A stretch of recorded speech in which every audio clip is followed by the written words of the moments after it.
하나님 아버지 감사합니다. 오늘도 우리 한 사람 한 사람 하나님 굽어 살펴주시고 또 우리에게 새 하루를 허락하여 주시니 참으로 고맙습니다. 오늘도 아버지 하나님 이 하루를 살아가며 하나님이 없이는 절대 살아갈 수 없는 존재임을 고백합니다.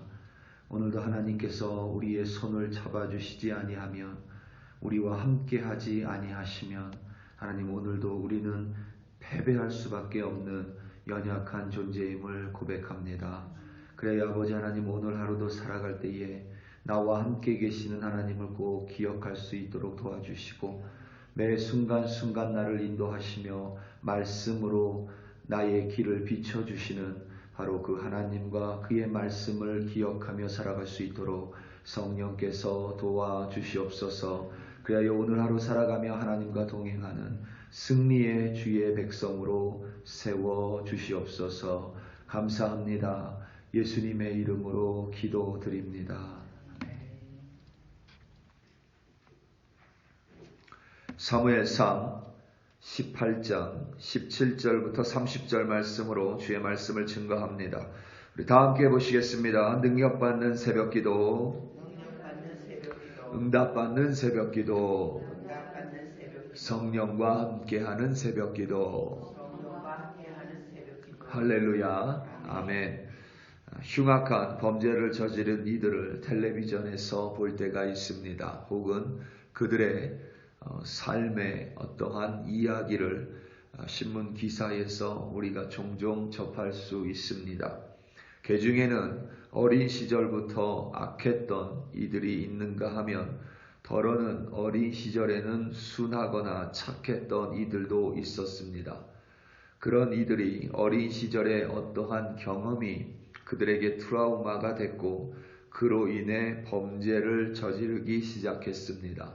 그런데 그들의 패턴을 보면 처음부터 그들이 선했건 악했건 상관없이 처음부터 큰 범죄를 계획했다거나 혹은 더 흉악한 범죄를 자신이 미래에 저지를 것이라고 도의하거나 모의한 적이 결코 없습니다.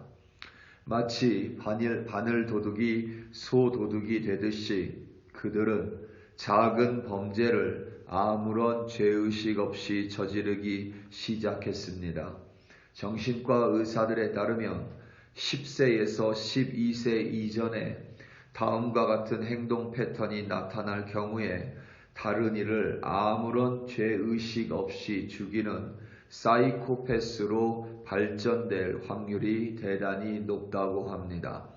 자신보다 나이가 어리거나 약해 보이는 학생들에게 폭력을 행사하는 경우입니다. 또는 쥐와 같은 작은 동물들을 아무런 죄의식 없이 괴롭히고 죽이는 경우입니다. 불장난이라고 볼 수 없는 방화를 일으키는 경우이고 그리고 특별한 이유가 없는 잦은 결석 또한 사이코패스로 연결될 수 있다고 합니다. 이러한 경우들이 대단히 특이하다고 볼 수는 없지만 분명한 사실은 사람은 결코 어린 시절에 흉악한 범죄를 계획하거나 도모하지 않는다는 사실입니다. 늘 작은 범죄에서 큰 범죄로, 덜 흉악한 범죄에서 더 흉측한 범죄로 발전할 가능성이 대단히 높습니다. 사울 왕 또한 하나님 앞에서 대단히 겸허한 인물이었습니다. 양을 찾으라는 아버지의 명령에 순전히 복종했고 사무엘 선지자에게 기름 부음을 받은 후에는 하나님의 영이 강력하게 임하는 영적 경험 또한 가지고 있습니다. 제비뽑기를 통하여 수십만 명의 이스라엘 사람들 중에서 단 하나의 하나님의 선택을 받았고 하나님의 영에 감동되어 군대를 모집하고 여호와 하나님과 함께함으로 대승을 거두는 싸움을 벌이기도 했습니다. 오늘 본문 23절에 다윗이 나는 가난하고 천한 사람이라고 겸허하게 말하는 모습은 마치 처음 사울 왕이 하나님께 기름 부음을 받고 또 하나님께 선택을 받은 후에 사울 왕의 모습과 대단히 흡사합니다. 그런데 시간이 지난 지금 사울 왕은 얼핏 보기에도 흉악한 범죄자의 얼굴로 변해 있습니다. 사울 왕이 처음부터 다윗을 보자마자부터 다윗을 죽이려고 계획한 적은 단 한 번도 없습니다. 사울 왕은 다윗을 총애했고 다윗의 아버지 이새에게 다윗을 왕궁에 머물게 해달라고 부탁할 정도였습니다. 다윗이 골리앗과 싸우러 나갈 때에는 다윗에게 자신의 무기와 갑주를 줄 만큼 다윗을 신뢰했습니다. 그런데 여호와 하나님의 영이 사울을 떠나고 악령이 사울을 부리기 시작하자 그는 다윗을 향해 거침없이 창을 던졌습니다. 다윗을 벽에 박아버리기 위함이었습니다. 그것도 2번이나 그와 같은 끔찍한 범죄를 저질렀습니다. 그때에는 그래도 우리가 고의적 혹은 의도적이 아니라 피해망상이나 정신착란으로 인하여, 그러니까 사울이 아팠기 때문에 그의 내면에 아픔이 있었기 때문이라고 우리는 볼 수도 있습니다. 그리고 분명히 다윗이 수금을 연주했을 때에 그리하여 사울이 온 정신으로 맨정신으로 다시 돌아왔을 때에 사울 왕은 다윗을 죽이려 했던 자신에 대해서 죄의식과 죄책감으로 분명히 괴로워했을 것입니다. 그런 사울 왕이 시간이 지나며 점점 더 흉악해져 가고 흉폭해져만 갑니다. 이제는 주변에 있는 모든 것들을 이용해서 다윗을 죽이려고 도모합니다. 자신의 딸을 이용하고 또 다윗에게는 올무를, 그러니까 덫을 놓는 계획 범죄로 발전해 갑니다. 아무렇지도 않게 다윗을 죽이려고 주변의 모든 것들을 이용하는 악한 계획을 짜기 시작합니다. 심지어 블레셋의 손을 사용하고 자신의 손을 깨끗하게 만들려는 완전 범죄를 계획합니다. 이미 첫째 딸 메랍을 무홀랏 사람 아드리엘에게 주기로 약조됐음에도 불구하고 그것을 이용하여 다윗에게 첫째 딸을 주겠다고 아무렇지도 않게 거짓말을 합니다. 둘째 딸인 미갈이 다윗을 순전하게 염호한다는 사실을 알고 그것을 이용하여 다윗을 전쟁터로 보내려고 합니다. 그래서 블레셋 사람의 손에 다윗이 죽기를 바라고 그러한 획책을 꾸몄습니다. 무엇보다 이 모든 중심에는 다윗의 죽음이라는 악한 목적이 사울 왕의 내면에 자리하고 있습니다.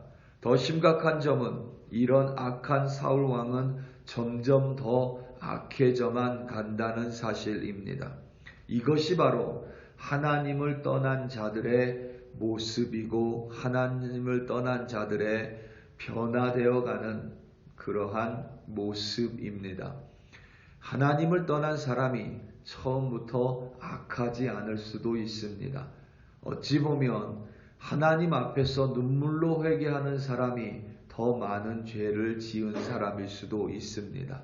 그런데 하나님을 떠나 있으면 그 사람이 인식하건 그렇지 못하건 혹은 인정하건 그렇지 않건 하나님을 떠난 사람들은 아무렇지도 않게 주변을 이용하고 나의 이익을 위해 주변 사람이 다치는 것은 아무렇지도 않게 여기는 악한 사람이 점점 되어간다는 사실입니다. 하지만 다윗은 늘 변함없이 겸허한 자리를 지켰습니다. 사울 왕의 의중을 모를 리가 없었지만 여전히 다윗은 사울 왕을 보필했습니다. 여전히 사울 왕의 옆에서 수금을 연주했습니다. 그리고 전쟁이 벌어지고 출전 명령이 떨어지면 다윗은 그대로 순종했습니다. 다윗은 순전했고 겸손했으며 무엇보다 다윗은 하나님 안에서 선한 모습을 늘 지키고 살았습니다. 더 중요한 점은 다윗은 점점 더 하나님의 말씀에 순종하고 더 겸손해지고 더 하나님과 교제하며 동행하는 삶을 살았다는 사실입니다. 바로 다윗이 늘 여호와 하나님과 함께 했기 때문에 그렇습니다. 오늘 말씀 28절과 29절입니다. 여호와께서 다윗과 함께 계심을 사울이 보고 알았고 사울의 딸 미갈도 그를 사랑하므로 사울이 다윗을 더욱 두려워하여 평생에 다윗의 대적이 되니라. 아멘. 분명히 여호와 하나님께서 다윗과 함께 계셨습니다. 이 말은 여호와 하나님이 다윗을 붙들고 있었다라는 의미이기도 하지만 그 이면에는 다윗이 여호와 하나님의 손을 놓지 않았음을 또한 의미합니다.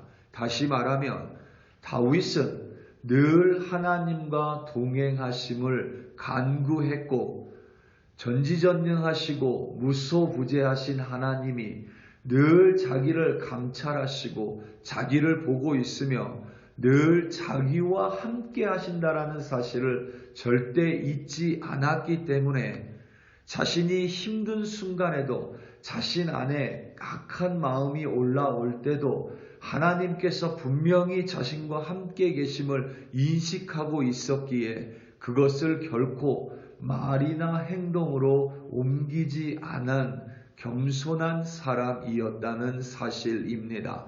하나님이 늘 우리와 함께 있는다고 믿고 확신함에도 불구하고 때로는 우리가 흔들리고 때로는 세상의 유혹에 넘어지는 이유는 우리가 다윗과 달리 하나님이 분명히 나와 함께 계신다라는 그 사실을 종종 잊을 때가 있기 때문에 그렇습니다.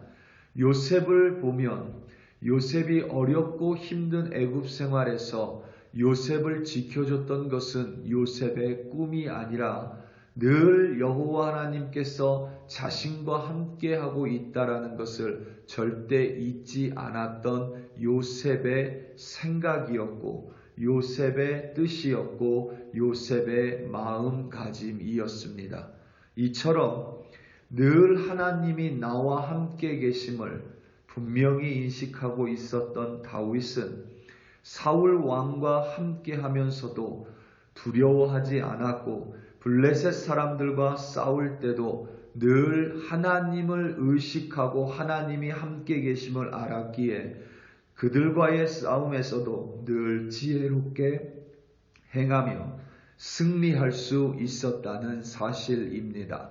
오늘 말씀 30절입니다. 블레셋 사람들의 방백들이 싸우러 나오면 그들이 나올 때마다 다윗이 사울의 모든 신하보다 더 지혜롭게 행하매 이에 그의 이름이 심히 귀하게 되니라. 아멘. 우리 사랑하는 성도 여러분, 하나님이 우리와 함께 하신다는 사실은 변하지 않습니다. 중요한 점은 우리가 늘 함께 계시는 바로 그 하나님을 잊지 않고 매 순간을 살아가는 것입니다. 죄송합니다. 오늘도 살아서 역사하시는 하나님을 매 순간순간 나와 함께 계시는 하나님을 기억하심으로 말미암아 오늘도 승리하시는 여러분들이 되시기를 예수님의 이름으로 축원합니다. 다 함께 기도하시겠습니다. 우리 이 시간 기도할 때에 오늘 있을 금요 기도회를 위하여 함께 기도하고 주일 있을 예배를 위하여 함께 기도합니다. 늘 살아서 역사하시는 하나님을 만나는 금요 기도회, 그 하나님의 은혜와 은총과 사랑과 하나님의 능력이 가득한 주일 예배, 그리하여 매 순간순간 나와 함께 계시는 하나님을 잊지 않고 살아가는 우리들이 되게 해달라고 주여 한번 부르시고 합심하여 기도합니다. 주여, 할렐루야, 할렐루야, 할렐루야. 하나님 아버지, 오늘도 우리 한 사람 한 사람 하나님이 우리와 함께 계심을 믿어 의심하지 않습니다.